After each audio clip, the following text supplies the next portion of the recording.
Welcome back everybody to another Real Chumps review. Today we are discussing Squid Game Season 2. Before we jump into it, be sure to hit that like and subscribe button. Here at Real Chumps, we host a weekly movie podcast, do reviews like this one, trailer reactions, and much more. You can also scroll down to the video description to sign up for our newsletter, where we share recommendations and discuss industry news that excite us twice a month. With that out of the way, let's talk Squid Game Season 2. I'll be discussing the entire season, so spoilers ahead. If you haven't seen the new season and you don't want to know what happens, you've been warned.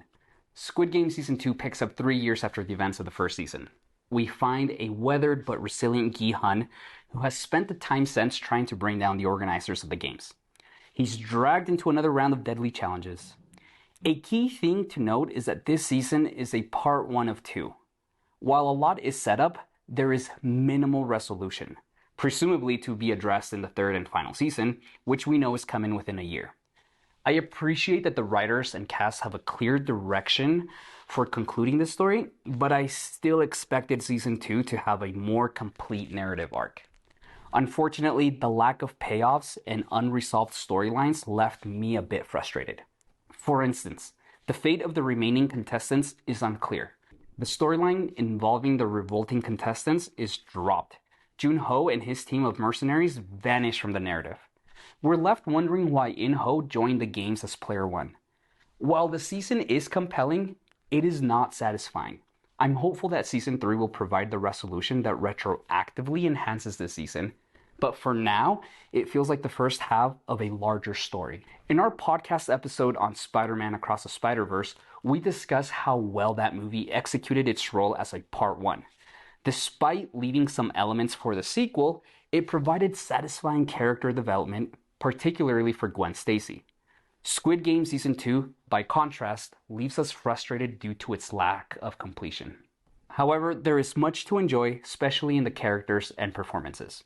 One of my favorite protagonists of the past decade, Gi-hun, shines in this season. Using his newfound wealth to track and dismantle the organization, he's weathered and troubled, yet determined. His personal flaws make him an incredibly compelling character. Gi-hun's role as the point of view character works really well. He consistently votes against the games, acts as the voice of reason, and explains the deadly stakes to the other contestants. His interactions, especially with the recruiter in that first episode, are standout moments.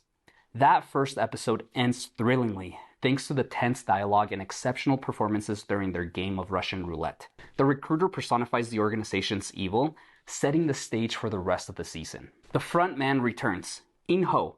He gets more screen time this season. His role as player 1 echoes the first season, but his interactions with Gi-hun are captivating. Through these interactions, we learn more about his troubled past and relationships, though much remains unresolved. His nuanced performance reminds us that he's the villain, even as the show explores his layers. Another standout is the villain Thanos. Psychotic, narcissistic, and arrogant. He's entertaining to watch, but never someone you root for. He embodies the organization's twisted values, creating a character we love to hate. The season successfully avoids rehashing the first season's games, instead elevating new stakes and introducing thrilling challenges. Green light, red light returns, but Gi-hun steps into a leadership role, trying to save as many contestants as possible. The six-legged race blends intrigue and tension perfectly. Watching other contestants fail builds suspense for Gi-hun and In-ho's team. The carousel game is brutal, yet purpose-driven, exposing character flaws and creating conflict among allies. These games feel fresh and engaging, pushing the story and character motivations forward. Overall, I enjoyed Squid Game Season 2. This season offers compelling ideas, incredible performances, thrilling games, and captivating characters. The pacing and editing are well executed, and the set design has reached new heights. However, the unresolved storylines leave me cautiously optimistic for Season 3. If you love the first season and can overlook the lack of resolution, you'll likely still enjoy this one. I'm excited for the final season, and I'm glad it's coming soon. Overall, I'd give Squid Game Season 2 an 8 out of 10. But what about you? Have you seen Squid Game Season 2? What was your favorite part? What didn't you like? Let me know in the comments below. And again, don't forget to like and subscribe so you never miss anything from Real Chumps. We'll see you next time.